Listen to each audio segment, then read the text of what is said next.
안녕하세요. 캔들피그와 기마백의 나불대화 시간입니다. 저희가 매년 요맘때쯤 되면 한 보고서에 대해서 다루는데요. 바로 한국 부자 보고서라는 겁니다. 실제로 서민 대중들보다 상대적으로 정보의 우위에 있고 여유 자금이 풍부한 이 부자축에 속하는 부류들이 지금 어떻게 자산을 굴리고 있고 그들이 피부로 느끼는 상황은 어떤지를 보고서라는 나름 객관적인 형태로 발간되기 때문에 관심을 가질 필요가 있는데요. 지금 시점에서 의미 있는 내용인 것 같은데, 자, 그러면 이번에 나온 이 부자 보고서에는 어떤 내용이 있는지 한번 들어보도록 하겠습니다. 반갑습니다, 김하백님. 네, 안녕하세요.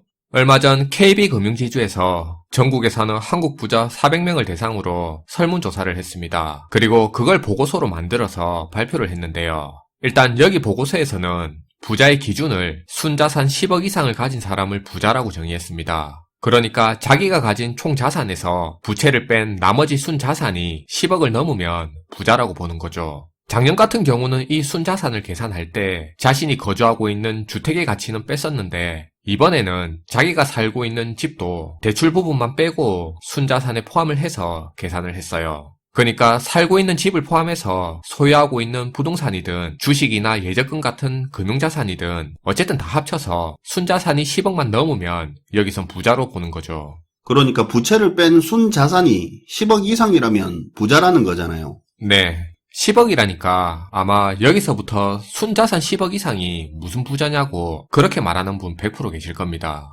작년에 부자 보고서 이야기할 때도 이거 못 받아들이는 분 꽤 있었잖아요. 맞아요. 뒤에서도 더 구체적으로 말씀을 드릴 건데, 부채를 빼고 순자산만으로 보면 우리가 생각하는 것처럼 사람들이 재산이 그렇게 많지가 않아요. 끌어다 쓰는 부채가 많기 때문에 돈이 많은 것처럼 보일 뿐인 거지, 사실 부채를 제외한 순자산만을 기준으로 한다면 10억 가진 사람은 굉장히 적습니다. 아무튼 이번 보고서에서는 순자산 10억 이상을 가진 부자들이 지금 재산 규모가 어느 정도인지, 그리고 이 부자들이 돈은 어떻게 벌었고 올해 주로 투자는 어디에 했고 앞으로의 투자 계획은 어떤지 등 이렇게 이들 부자들의 생각과 니즈를 각각 조사해서 소개를 한 건데요.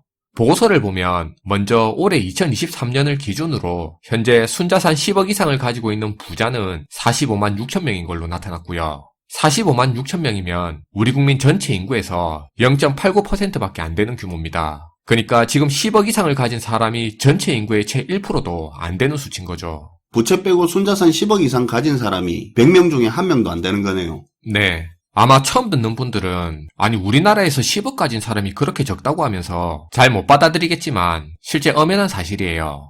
이번 부자 보고서에서 나온 내용은 아니기는 한데 참고로 다음 내용 들어보면 조금은 수긍이 될 텐데요.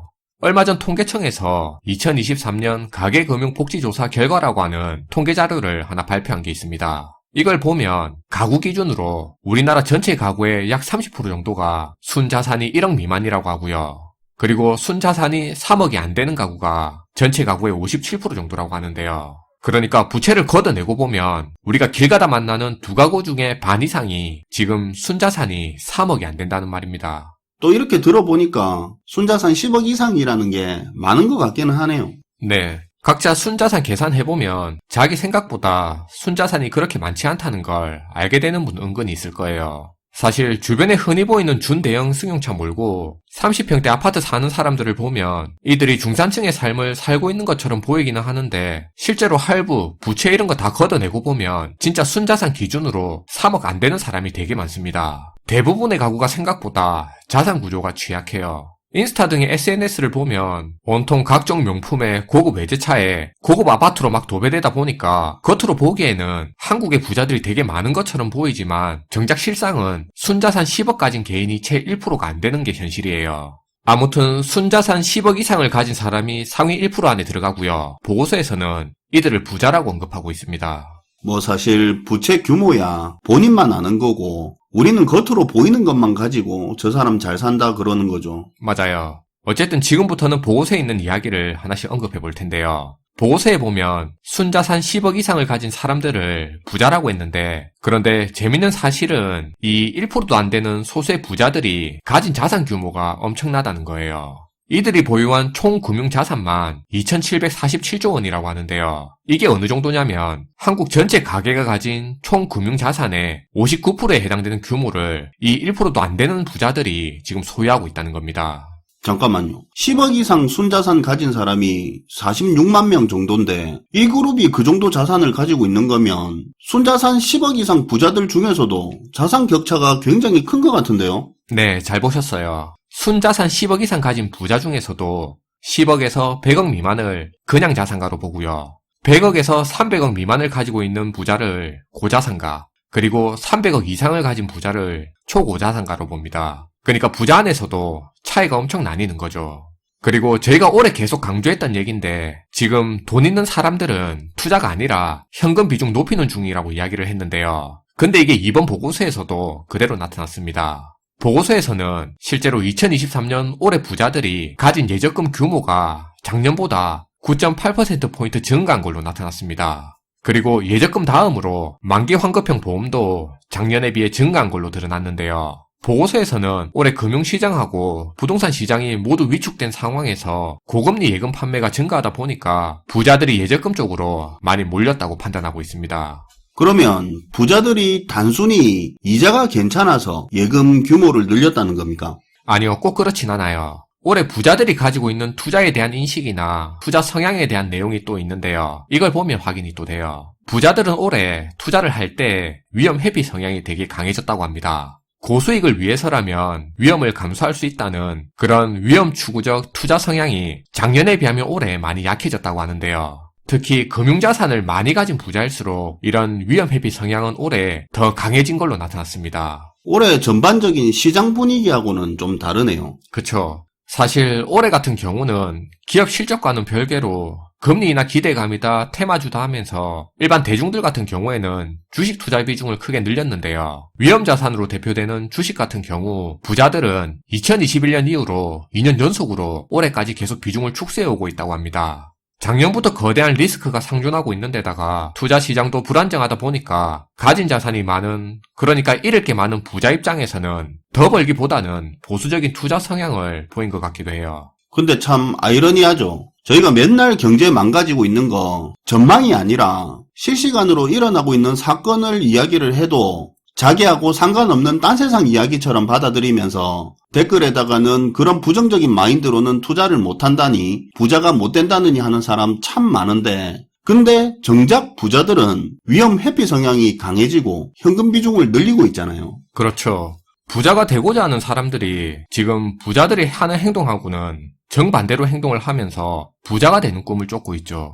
그리고 그 말 나온 김에 보고서에서 언급하고 있는 내용을 하나 더 말하자면 이런 게 또 있습니다. 부자들은 현재의 자산을 모으는데 가장 큰 힘이 된 원천이 사업소득과 근로소득이라고 이야기를 했는데 최소 8억 정도 있으면 부자가 되기 위한 종잣돈이 된다고 했습니다. 그리고 이 8억을 모은 시기가 평균 42세 정도로 나타났습니다. 사실 많은 분들은 투자를 통해서 목돈을 모으고 부자가 될 거라고 생각하는 경우가 많은 것 같은데요. 그런데 정작 부자들은 부자가 되기 위한 밑바탕이 투자가 아닌 사업소득이라고, 이게 더 기여가 컸다고 그렇게 대답을 했습니다. 사실 투자로 자신의 부를 지속적으로 증폭시키는 사람들을 보면 그 전에 이미 그 사람들은 사업소득이나 근로소득으로 어느 수준 이상의 부를 획득한 사람들이 많잖아요. 애초에 근로소득이나 사업소득이 부실한 사람들이 투자로 계속 부를 증폭시키는 경우는 생각보다는 잘 없죠. 그쵸. 실제로 투자로 부를 지속적으로 증식시키는 대부분의 사람들이 근로소득이든 사업소득이든 일해서 버는 돈도 많은 사람들입니다. 간혹 투자로만 큰돈 벌었다고 방송에 등장하는 사람들이 있는 것 같은데 그만큼 그 일이 흔한 일이 아니니까 방송 소재거리가 되는 거예요. 알고 보면 사기꾼도 많잖아요. 네, 그리고 들통난 사람들도 많고요.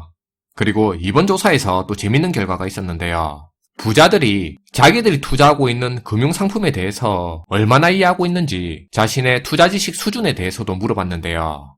근데 이게 2022년 작년 같은 경우에는 거의 60% 가까이가 자신의 투자 지식 수준을 높은 수준이라고 평가했었습니다. 그런데 작년하고 올해 불안정한 시장 상황을 겪고 나서 이번에 조사하니까 올해 같은 경우는 작년에 비해 10%가 넘게 줄어든 48% 정도만 자신의 투자 지식 수준이 높은 수준이라고 답해서 부자들이 올해 자신의 투자 지식 수준에 대해서 자신감이 확 줄어든 모습을 보였다고 합니다. 그런데 여기서 재밌는 사실은 부자들은 이렇게 투자에 대해서 자신감이 위축된 데 반해서 일반 우리 대중 개인 투자자들 같은 경우에는 올해 내내 온갖 테마주 급등에 동학개미가 끌고 간다 하면서 지금도 자신의 투자 지식과 투자 감각에 대해서 자신감이 충만해 있는 모습을 보이고 있는데 앞에 부자들하고는 많이 다른 모습인 것 같습니다. 그리고 작년 보고서에서도 그렇고 이번에도 한결같은 결과가 있는데 부자들이 올해에도 가장 기피한 투자 대상을 디지털 자산이라고 대답했어요. 코인 같은 거 말하는 거죠. 네, 맞아요. 이런 부분도 우리 일반 개인들하고 투자 성향에서 차이가 좀 많이 나는 것 같습니다. 이번 보고서 내용이 어쩌면 투자 열풍에 빠진 우리들에게 잠깐 주의를 환기시킬 수 있는 그런 내용들이 제법 있네요. 네, 이게 평상시라면 그러려니 하는 내용일 수도 있겠지만 지금 시장 분위기에서는 좀 의미가 있는 것 같아요. 이 보고서 후반부에서는 이렇게 말하고 있는데요. 한국 경제는 지금 매우 어려운 투자 여건에 처해 있고 이러한 경제 불확실성에 대한 우려는 2024년까지도 계속 이어질 전망이라고 합니다.